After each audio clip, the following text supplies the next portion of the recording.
Amigos, chegamos com mais uma edição inédita do nosso programa Entrevistas e hoje estou trazendo o psicólogo Sâmio Paiva para poder falar de um tema que vocês já devem ter ouvido falar, que é a orientação profissional. Sâmio, muito obrigado por ter aceito o convite. Eu acho esse tema riquíssimo para estudar a pauta, para poder fazer o programa. Eu fiquei assim encantado. A primeira pergunta: a orientação profissional, ela é uma forma de mostrar o caminho para que a pessoa ela possa ter uma espécie de norte para poder seguir na carreira? Sim, eu primeiramente agradeço a oportunidade de poder estar aqui no seu programa. Essa questão é bastante importante porque a gente vê, pela própria Associação Brasileira de Orientação Profissional, a gente vê esse déficit de pessoas que buscam esse processo para a escolha. Sim. Então, assim, a gente vê que não é você fazer uma feira de profissões na escola e dizer que ali foi a escolha profissional. Não, você não vai colocar todas as profissões. Colocar como uma verdade. Essa aqui é a verdade do momento. E aí você precisa fazer um processo de orientação. Também que não é o único teste que vai definir isso. Então, eu vejo que muito o passo, né, que eu chamo o tripé desse processo da orientação profissional é a questão do autoconhecimento, é a informação profissional e é o conhecimento do mercado de trabalho. Isso está entrelaçado, estão juntos ali. E é importante participar disso. Explica para os amigos do Entrevistas, Sâmio, a diferença do coaching para o orientador profissional. Tem diferença nessa questão? Eu acredito que é mais o termo, né? Mas, assim, no coach de orientação profissional, a gente vê que essa palavra de mediador, de técnico, não há uma diferença no trabalho em si, desde que esse coaching de carreiras ele também seja psicólogo. Porque como... Obrigatoriamente tem que ser psicólogo. Para ele poder não haver diferença entre o orientador profissional e o coach de carreiras. Porque o psicólogo ele tem acesso a alguns instrumentos, como os testes de personalidade, alguns testes de inteligências múltiplas, que são algo da visão da psicologia.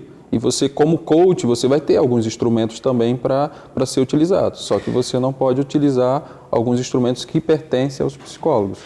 Ô Sâmio, você citou a questão das múltiplas inteligências. Você, como orientador profissional, você leva essa questão também? Porque, como eu já li, são sete inteligências, né? As 7 principais por Gary, né? Que fala sobre o ponto inicial. O teste até fala sobre isso. Só que hoje a gente já vê a 8ª inteligência emocional, que é a inteligência emocional. A inteligência múltipla, né? E o que seria a inteligência emocional dentro da inteligência emocional? Era essa questão desse questionário de inteligências múltiplas, ele vai medir apenas a questão intrapessoal, interpessoal, a questão lógico-matemático, verbal, sinestésico e espacial. Né? Ele pega esses pontos. E a emocional, ela surge depois, que é você saber trabalhar com as suas frustrações, que é o que a gente observa no mundo no dia de hoje. Com o mundo acelerado, trabalhar as frustrações hoje é quase que um drama, não é? Como a gente vê essa questão do próprio Bauman, do amor líquido, de como você lidar com isso. Então, eu quando li Amor Líquido, Vida Líquida, e estou para ler Tempo Líquido, pelo menos esses 2 livros, a impressão que eu tive é que ele me jogou no liquidificador, ligou e ainda ficou me sacudindo, que é pedreira. Porque até mesmo pelas questões da tecnologia, né?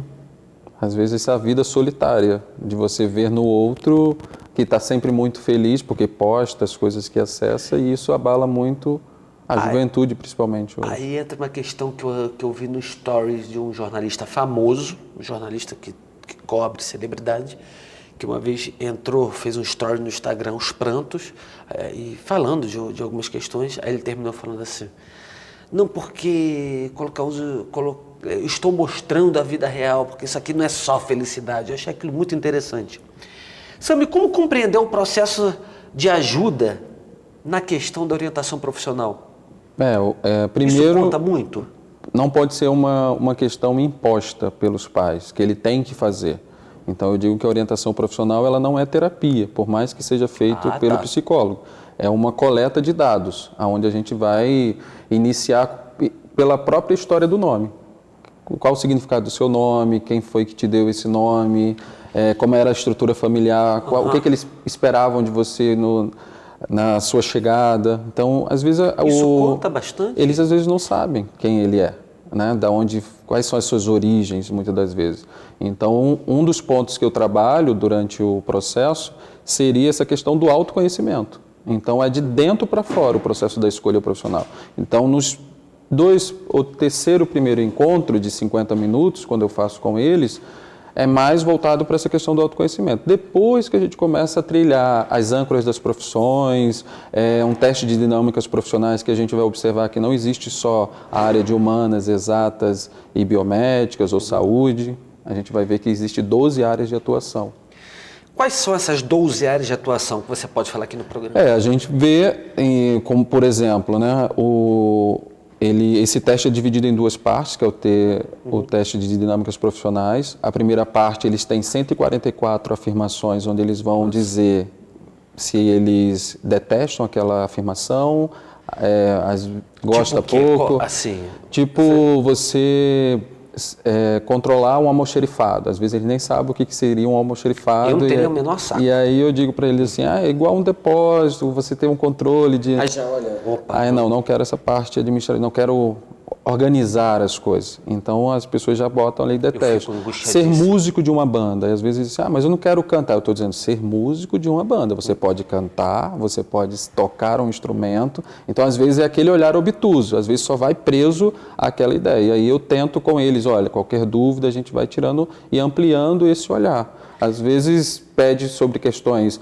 religiosas, às vezes sobre questões militar. A minha área deu área militar. Sim, mas às vezes não quer dizer que você precise servir a área militar, mas você gosta de rotinas.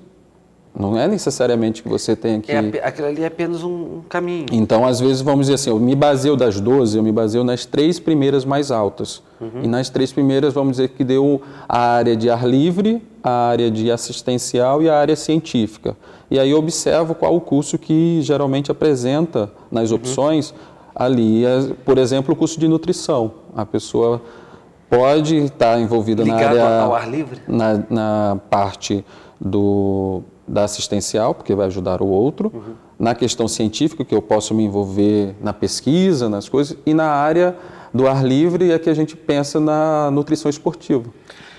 Para uma pessoa que segue na área de humanas, vai ser, por exemplo, jornalista, advogado, professor, filósofo, etc. O que pode dar mais ou menos aí? A gente, dessas 12... Que resultado você já viu que possa ter dado? Dessas 12 áreas, a gente tem uma área chamada área da persuasiva, que é aquela pessoa que questiona, que busca o questionamento diante daquilo que é colocado. É um ponto positivo para essas áreas de humanas, até mesmo para um professor, não está aceito somente naquele olhar. E a questão também assistencial é importante, porque você vai trabalhar com o outro, então você precisa saber lidar com as pessoas. E o outro ponto que eu vejo assim, a parte da pesquisa.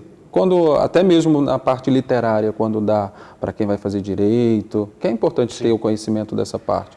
Então eu vejo que seja importante, mas eu digo, esse teste ele não é definitivo, ele me dá te dá apenas um panorama. Mais um instrumento para isso, né? Depois tem o teste de personalidade, que é o QATI, ele me dá grupos de profissões de acordo com aquela personalidade, e aí eu mostro para ele, personalidade é algo que é formado até os 12 anos, né? Na nossa visão de conhecimento científico. Agora, questionário de múltiplas inteligências, isso é algo que você vai adquirindo, exercitando ou não. Agora, como que você entende de carreira e o que isso representa para você na sua vida? Eu vejo assim que a carreira ela não pode ser um fardo, né? Ela pode vir, no dicionário ela vem primeiro, mas é o prazer naquilo que você gosta de fazer, de executar ali. Por isso que muitas das vezes eu trabalho com eles a questão do hobby. O que seria o hobby para você no seu dia a dia? Será que a gente consegue relacionar esse prazer que você faz? Mas às vezes eu tenho colegas que são advogados e o hobby dele é parapente. Ele usa aquele esporte para extravasar. Mas às vezes eu posso também encontrar naquilo que eu faço o prazer. Que é uma das coisas que quando a gente fala do retorno profissional, onde os adolescentes, ou orientando, que a gente fala, independente da idade, que isso não quer dizer que só é o aluno do ensino médio que vai fazer a orientação profissional.